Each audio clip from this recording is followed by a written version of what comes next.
Hello বন্ধুরা, আসসালামু আলাইকুম। ঠকস অফ বিল্লালের Facebook page tata bye bye খতম। কারা খেয়ে দিয়েছে ঠকস অফ বিল্লালের ফেসবুক পেজ, সেটাই বিশ্লেষণ করবো আজকের এই ভিডিওতে। আপনারা নিশ্চয়ই জানেন প্রায় 3 মিলিয়নেরও বেশি ফলোয়ার রয়েছে ঠকস অফ বিল্লালের। তার ফেসবুক পেজটা খতম করে দিয়েছে কারা, এটা তো আপনারা নিশ্চয়ই শুনেছেন। যদি না শুনে থাকেন, এখানে স্ক্রিনশটটা আপনারা দেখতে পারবেন যে ঠকস অফ বিল্লালের ফেসবুক পেজ এখন আর নাই। নতুন কোনো ফেসবুক পেজও সে তৈরি করবে না বলে দিয়েছে, কারণ যে 44 লাখ টাকা সে ফেসবুক থেকে ইনকাম করেছে, সেই টাকা দিয়ে তার লাইফ সেট করে ফেলবে, সেটা সে নিজেই বলছে।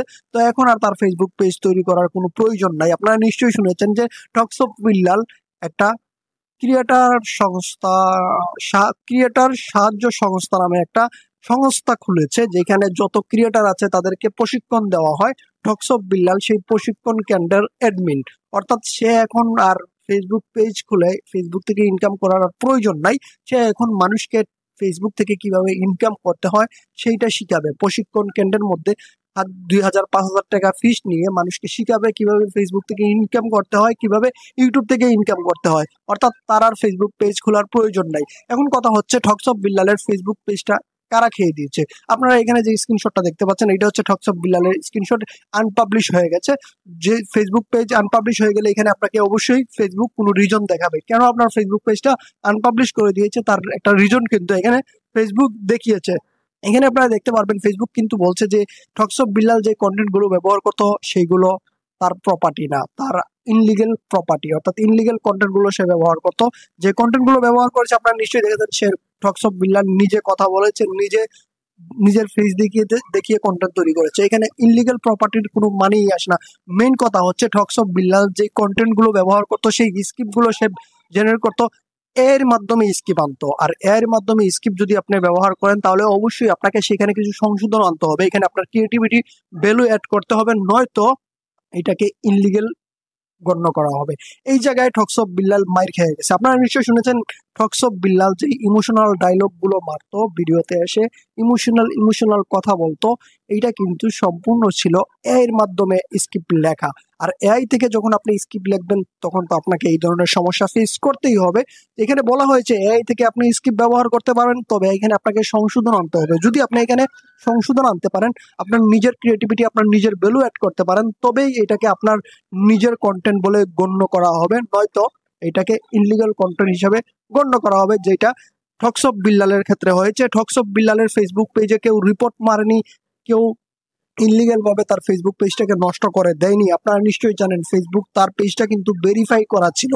আর যখন একটা ফেসবুক পেজ ভেরিফাই করা থাকে, তখন কিন্তু ফেসবুকও হাজার রিপোর্ট মারলেও সেইটাকে নষ্ট করে না।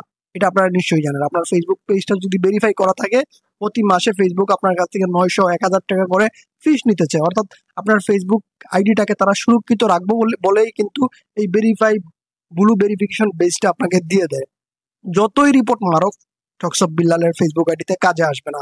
সে তো সমালোচনায় আসছে যখন 3 মাসে 44 লাখ টাকা ইনকাম করে, তারপর থেকে সে সমালোচনায় আসছে। মানুষ তাকে দেখে অনুপ্রাণিত হয়েছে। হাজার হাজার কন্টেন্ট ক্রিয়েটার তাকে দেখে অনুপ্রাণিত হয়ে ফেসবুকে কাজ করতে আসছে। কেউ বলছে হজরত বিল্লাল ভাই, কেউ বলছে হোয়াটসঅ্যাপ বিল্লাল ভাই, কেউ বলছে দর্শক বিল্লাল ভাই, কেউ আবার কত কিছু। এই নিয়ে অনেক সমালোচনা হয়েছে।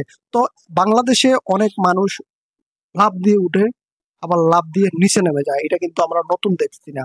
যারা এভারেজ থাকে, যারা কোনো সমালোচনার ভেতরে আসে না, এই যে ঠকস অফ বিল্লাল 3 মাসে 44 লাখ টাকা ইনকাম করছে, এমনও কন্টেন্ট ক্রিয়েটার আমাদের দেশে আছে যারা মাসে কোটি টাকা ইনকাম করে এমনও কন্টেন্ট ক্রিয়েটার, আমি ফেসবুক শুধু বলছি না, ইউটিউবে এমনও কন্টেন্ট ক্রিয়েটার আছে মাসে কোটি টাকা ফেসবুক থেকে ইউটিউব থেকে ইনকাম করে। তারা কখনো সমালোচনায় আসে না।